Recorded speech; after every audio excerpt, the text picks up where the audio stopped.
Buenos días.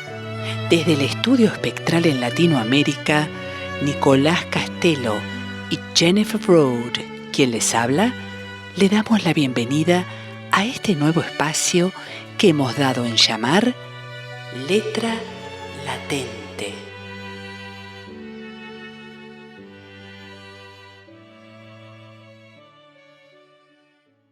Bien, Nicolás, hoy haremos una reseña de uno de los creadores de esa magia creativa que es la literatura. Me refiero específicamente a uno de los escritores de culto de prestigiosa trayectoria, con varios textos publicados.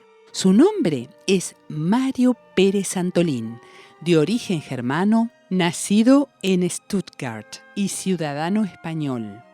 En la actualidad vive en Ávila. Podemos afirmar con convicción que es el responsable del resurgimiento del aforismo en Hispanoamérica, aunque ha incursionado en otros géneros tales como la poesía. De hecho, sus poemas están registrados en la Fonoteca Española de Poesía, asociación encargada de velar el patrimonio sonoro de la lírica contemporánea. Pero también ha escrito textos breves, microrrelatos, reseñas y artículos en las más prestigiosas revistas culturales. Y muy pronto va a publicar su primera novela, ¿no? ¿Qué sorpresa nos traerá entonces? Nos tiene intrigados a sus más fervientes lectores, pero muy pronto nos enteraremos de qué se trata su novela. Antes de adentrarnos en sus aforismos, ¿qué te parece, Nico, si leemos su propia semblanza? Sí, aquí está. Creo que ha llegado el momento de describirme por fuera y por dentro, sin hacer ninguna concesión a la galería, a la modestia o al narcisismo. Mido 1,79 m con zapatos. El tiempo que todo lo allana no ha podido todavía doblegar mi altivez. Mi complexión es robusta, tirando a gruesa, consecuencia, supongo, de la herencia paterna y, por qué negarlo, del sedentarismo vocacional.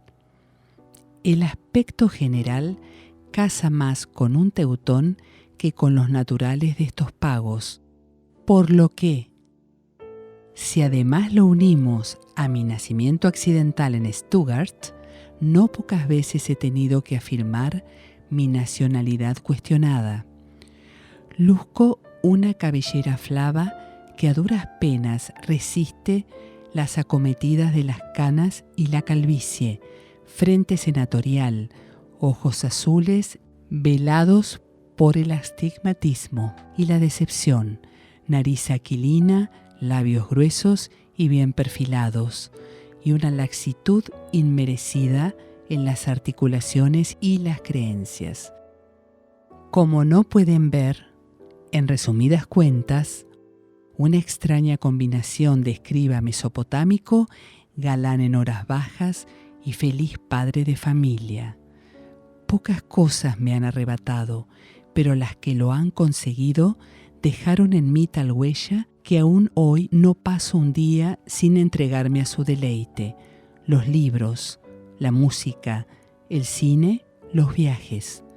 Después de varios intentos fallidos, por fin puse algo de orden en esta cabeza donde voy colocando, como en un trastero, las convicciones que ya no sirven más que para recoger polvo.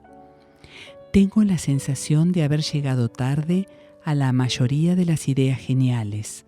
Ideales no tengo, carezco de credos e ideologías. Me alimento tan solo de aquello que no daña mi inteligencia, mis sentimientos y mi estómago. En cuestión de amores, reconozco que no estuve a la altura cuando se me dio en exceso y que en época de hambruna se me acrecienta el apetito.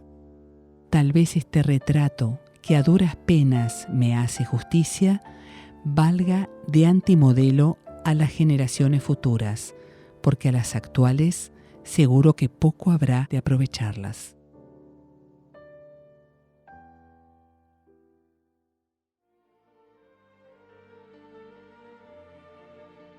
Cuando describe su persona, sus gustos, su forma de ser, se puede percibir su elocuencia, ironía y debo confesarte que esta semblanza es una de las más creativas que haya leído. De hecho, en la carrera de periodismo hemos visto lo que significa la semblanza y lo difícil que es construirla. No es fácil hablar de nosotros mismos. También el humor irónico que aún se observa en una prosa redactada por el mismo Antolín, que refiere de qué modo le gustaría cerrar su propia vida. Escuchamos el texto. Si me dan a escoger. Si me dan a escoger, quiero que suceda un 3 de noviembre, para que de esta forma se cierre el círculo. Que asistan solo mis mejores amigos y la familia más próxima, con una lluvia que empape las gabardinas y las buenas intenciones, sin protocolo ni rituales innecesarios, lágrimas las justas, que no conviene exteriorizar los sentimientos. Si alguno se atreve a decir la verdad, consiento en unas palabras de despedida y cierre. Mi único capricho, ya que ha de ser el último, es que el día de mi entierro toquen las campanas, las sirenas, las bocinas, los claxones, los despertadores en señal de prudente y tímida retirada. Ahora sí, nos sumergimos de lleno en el género extraordinario que es el aforismo, donde el escritor se siente tan a gusto. Pero antes de eso, te pregunto, Nico, ¿te gustan las sentencias breves? Me parecen muy interesantes y hoy día están vigentes. ¿Sabes que me gusta una de Samuel Johnson que dice: los hombres no son de donde nacen, sino de donde quieren morir? Es bellísima, es una de mis preferidas. ¿Qué te parece si nos remitimos a la Real Academia Española para saber cómo define el aforismo? Dice así: de acuerdo a esta institución, un aforismo es una sentencia breve y doctrinal que se propone como regla en una ciencia o arte. Interesante. ¿Tenés allí sinónimos de la palabra? Sentencia, máxima, apotegma, refrán, axioma o dicho. Parece sencillo, pero no lo es, y es fundamental conocer los antecedentes. Muchos autores dicen que sin Heráclito de Éfeso, la trayectoria del aforismo occidental quedaría sin punto de partida. ¿Conocés algunos aforistas? Epicuro, Marco Aurelio, Baltasar Gracián, Blas Pascal, Arturo Schopenhauer, Juan Ramón Jiménez, Elías Canetti y Emil Cioran, entre otros. En cuanto al estilo de Mario Pérez Antolín, encontramos que es muy polifacético, que no se queda solo en el aforismo propiamente dicho, sino que fusiona lo lírico, lo ensayístico, lo filosófico, a partir de una idea primigenia. Su estética es impecable. Tengo entendido, Nicolás, que tenés el reportaje donde el escritor nos describe su concepción del aforismo y su modo de abordarlo. ¿No es así? A continuación vamos a escucharlo. Yo siempre en estos textos parto de una idea primigenia, una especie de inspiración o de alumbramiento, parto de una idea. Esa idea, depende de la idea, yo veo qué forma, cuál es la mejor forma que yo le tengo que dar. Y a veces esa idea me pide una forma lírica, o me pide una forma narrativa, o me pide una forma ensayística, y entonces me pongo a ello. O sea, manda la idea, y la forma se tiene que adaptar a esa idea. Y bueno, pues se van mezclando, lógicamente, y la forma de estructurarlo, al final he decidido que sea, lo fue desde el principio, desde Profanación del Poder, es de tipo cronológico, por lo tanto sí que en este sentido se acerca a un dietario, a un diario. No aparecen fechados, los textos no son, evidentemente yo no escribo todos los días, pero escribo algunos días, eso sí, y ahí aparecen, y de hecho sí, cuando yo leo mis libros, cuando leo algunos textos, reconozco situaciones, porque lo que a los aforistas nos inspira, que en general a cualquier escritor, son cosas muy diversas. En mi caso es diverso, pues puede ser un paisaje, puede ser la charla con un amigo, puede ser un artículo de periódico, puede ser un cielo estrellado. Bueno, son momentos que te producen un efecto y que al final literariamente tú o puede ser un texto literario, lógicamente una especie de apunte y tal. En ese sentido sí que se acerca un poco, yo creo que se acerca un poco a a veces a los apuntes de Canetti, a los cuadernos de Valéry, ¿no? Que bueno, pues se da un poco esa mezcla, ¿no? No es el aforismo puro, ¿no? Digamos. El aforismo manda, como he dicho, que tenga la inspiración, que tenga esa idea. Esa idea puede venir en cualquier momento, o puedo tardar mucho, o en un día puedo tener 5. No, es caprichosa la idea en el aforismo. Una cosa que me llama mucho la atención de ti, Mario, es que, o de lo que yo conozco de ti, es que te gusta considerarte a ti mismo como aforista. Aunque escribes todo tipo de género, pero te gusta poner en primer plano eso, ¿no? Yo soy aforista y escribo aforismos de muchos tipos, mientras que hay otros escritores que a lo mejor pues dicen, bueno, yo escribo aforismos, novelas, pero soy escritor.